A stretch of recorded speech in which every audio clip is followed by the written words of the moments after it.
जिसने एक कलम से हजारों जिंदगियां बचा ली। च्यूने सुगिहारा की सच्ची और भावुक कहानी मुस्कुराती जिंदगी। कभी कभी एक इंसान का लिया गया एक फैसला हजारों लोगों की पूरी दुनिया बदल देता है। साल 1940।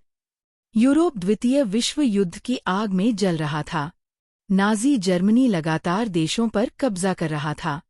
पोलैंड से भागे हुए हजारों यहूदी परिवार अपनी जान बचाने के लिए लिथुआनिया पहुंच चुके थे। उनके सामने सबसे बड़ा सवाल था, अब कहाँ जाए। उनके पास न घर था, न पैसा, न सुरक्षा। हर दिन यह डर रहता था कि कहीं नाजी सैनिक उन्हें पकड़ न लें। छोटे छोटे बच्चे भूख से रोते थे, बूढ़े अपने परिवार को बचाने की दुआ करते थे, और माता पिता किसी ऐसे चमत्कार की तलाश में थे जो उन्हें मौत से दूर ले जाए। उसी समय लिथुआनिया के शहर कौनास में जापान के उपराजनयिक वाइस कॉन्सल च्यूने सुगिहारा तैनात थे। एक सुबह उन्होंने अपने दूतावास के बाहर हजारों लोगों की भीड़ देखी। लोग रो रहे थे, हाथ जोड़ रहे थे और केवल एक ही विनती कर रहे थे, हमें एक वीजा दे दीजिए, नहीं तो हम सब मारे जाएंगे। सुगिहारा जानते थे कि जापान के नियमों के अनुसार वे ऐसे वीजा जारी नहीं कर सकते थे। उन्होंने टोक्यो में अपने वरिष्ठ अधिकारियों से अनुमति मांगी।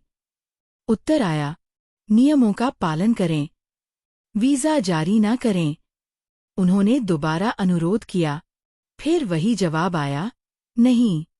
तीसरी बार भी उन्होंने कोशिश की, लेकिन आदेश नहीं बदला।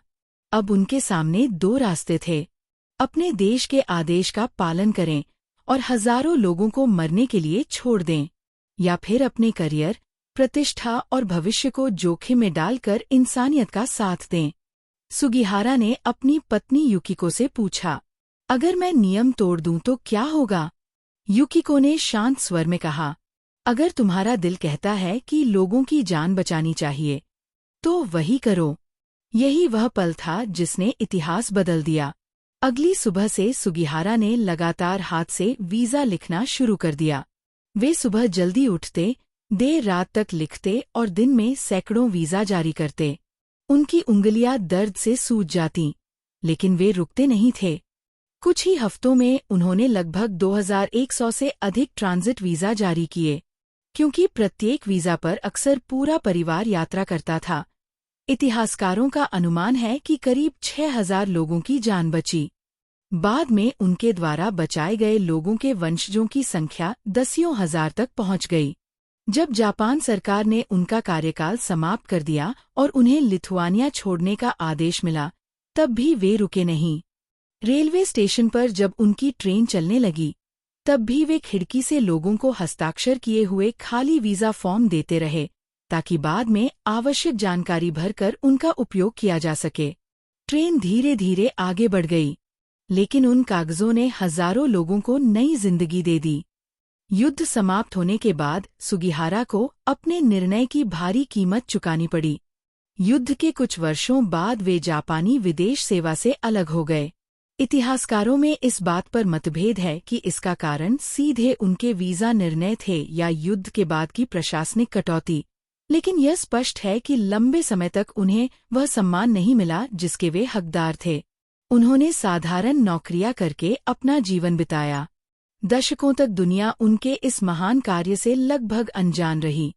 फिर वे लोग, जिनकी जान उनके कारण बची थी, उन्हें खोजने लगे। उन्होंने दुनिया को बताया, अगर आज हम जिंदा हैं तो सिर्फ एक इंसान की वजह से। साल 1985 में इजराइल के याद वशम संस्थान ने च्यूने सुगिहारा को राइटियस अमंग द नेशंस की उपाधि से सम्मानित किया।